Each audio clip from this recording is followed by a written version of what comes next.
Hola Nancy, ¿cómo estás? Bien, ¿y tú qué tal? Bien, todo muy bien. Gracias por la invitación. Gracias a ti. Y te veo que estás en tu camper, Estoy en mi trailer. Ajá. tu Yeah. trailer, tu camper trailer. Could have been a camper. I'm thinking about maybe next year doing that. We'll see. Great. Well, congratulations with the cleaning lady. I mean, just with the pilot alone, you had 11 million people watching. Whoa. Whoa. That's what I read. Well, that's a very interesting number. I didn't know that. That's cool. So there's no surprise for having a second season. And one of the things that I really enjoyed is how the opening it talks about minority trying to make it in the US. And then we have a cast that's a minority also making a hit. Yeah, well, it's a very unique story, whenever anybody thinks about Las Vegas, immediately you go to the glam and the glitter, all this sort of ostentatious way of living and so forth. But yeah, we're touching on the stories of individuals that had their respective issues in their own countries, and they land in the States, and they go to Vegas and they try to make ends meet. They try to build a new life for themselves, and um, the troubles and uh, obstacles that they have to go through. Firstly, I'd be being from a foreign country, maybe speaking a different language, and they're coming to the States, and it's a shock a little bit to them, and it's a shock within the country itself. But then in Vegas, where the stakes are lifted to a completely different level, uh, I guess rationality and common sense is not really the the status quo of the ecosystem. So yeah, things get very interesting, complicated for them. And yeah, the one thing I have to say is, like, there's this tenacity among the characters to, make life work, whatever it takes, make it happen. And I got to get a sneak peek. Oh, you I did? already I did, and no spoilers, of course, but I feel like maybe the gloves have changed a Yeah, little. yeah, things change. Things radically change, in fact. Like, I have to tell you, I've been having a lot more fun shooting the second season than the first one. It's the my character doesn't, it's not that he had it easy on the first season, but man, does he have it hard. He has it very, very hard on this second season, and he's facing life and death challenges all of the time. Like, there's a couple instances throughout the episodes where what he experiences what he experiences changes him entirely. And it's cool as an actor to sort of live these traumas through my character, and then have the basically, it's almost like having to interpret another human being altogether, because there's a lot of shifts in his life and in his environment around him. He doesn't know who to trust. Like, he even has issues with his own wife along the way, and she doesn't know if she could trust him. So yeah, but the stakes are way, way higher, and things get very very complicated, to say the least. From the little bit I got to watch, is it just me, or do you have a little bit more action scenes? Do you have stunt doubles? Was it all you? Give me all the Oh juice on yeah. the action.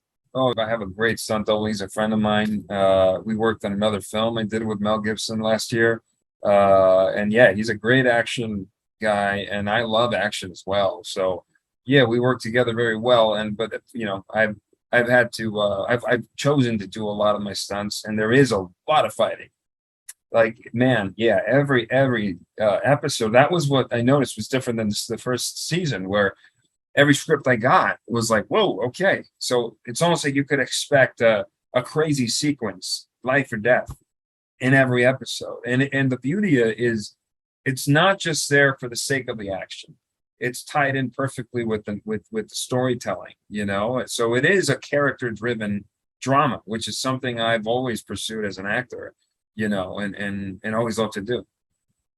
Well, how else does Arman's character develop besides be like such a kick ass to save his life? Yeah. Well, I guess he learns lessons on humility a bit, yeah, that things are stripped from him, man. Like, his position is stripped from him. His even stupid little things that might not mean anything, like little mementos or items that he held, proudly, maybe like a silly thing, for example, a watch that was given to him by his father figure, Hayek. Obviously, things happen in prison, and their relationship radically shifts and ends basically. So yeah, he everything is stripped from him, and I think that's in terms of thinking about change, it's not what you gain and how you grow, but it's what you lose along the way that forces the change. Beginning, what was it about the story that attracted you to be a part of it? The pitch that when I was sitting there with Melissa and Miranda, we were talking about the world of the cleaning lady, and that was it was amazing. It was great. It was I frankly I thought it was too good to be true. I didn't expect for I guess the quality or the accuracy of the world they were telling me they were going to portray to hold. I thought that as the episodes went by, maybe things weren't going to hold as much, because that's usually what happens in TV series. But they kept on it, and they made shifts and changes along the way and sacrifices to stay true to that world and that tone, which is again a gritty, raw, crude reality that people with good intentions they're forced to face, and they have to make choices that bring their moral compass like to the limit, and they have to question who they are again. Existential conflicts, shifts in their personal lives and their families to create a new life here in a different country and in the world of obviously the back street in Vegas. And this is a remake from the original. What is a series from America? Yeah. From Argentina. Did you happen to check that one out? No, I don't. The only things I've watched in the last 2 years have been Winnie the Pooh and Cars, like maybe 500, 1,000 times. I know every character's psychology. If I have to play Winnie the Pooh tomorrow, I'm going to take that. I'm going to get that role. Disney, you listen. Did you hear that? Next to my 3-year-old son and 7-month-old, although we're not having her watch screens yet, but yeah, it's I didn't watch it, and honestly, I don't. I didn't want. If I had the chance, I wouldn't have done it, because I didn't want that to intervene with my perception of the world, of the characters.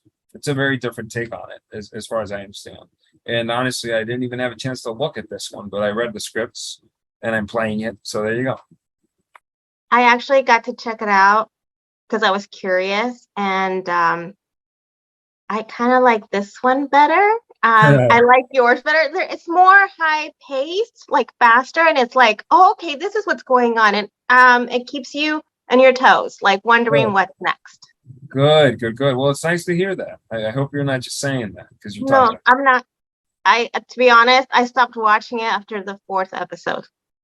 Oh, good. Well, hey, let's just keep that between us. Yes, no one will say anything. Feelings. This series is about American dream or just survival. So for you, yourself, what would be considered the American dream?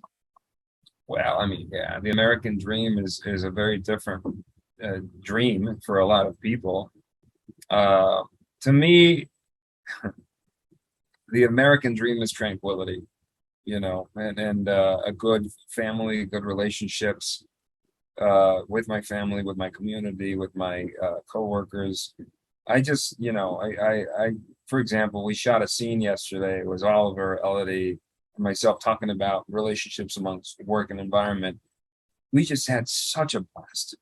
I mean, we are blessed to have such a great team and individuals that resonate with the story and also resonate in I guess, and energetically, where we're shooting a scene and we can laugh our butts off and just not be able to get through the scene because we have the giggles, and then come back and knock it out of the park, and the crew, yeah, it's just it's a great time in life, and I guess yeah, the American dream is that. Just try to eliminate problems, man. There's so many problems in life, in the world. let's just try to get along is my motto. I look for that. I look for things that I can relate to with people only, because I know that the majority of things that we'll talk about we'll agree with, and we'll enjoy and share. And yeah, that's my American dream. That's great. Well, it's a pleasure to speak to you today about the cleaning lady. I got to speak to you a little bit over 2 years ago I know, about I two remember. cars. Yeah, You, yeah. I was sharing the view of Puerto Vallarta. I know that. Yeah. I was, I think, in the middle of a freaking snowstorm or something like that. Well, Yeah. thank you. Flattering that you remember. Yeah, no, no, thanks, Nancy. It's a pleasure. It's a pleasure talking to you. Likewise, thank you. Cuídate mucho, mucha suerte y mucho más éxitos. Vale, igualmente.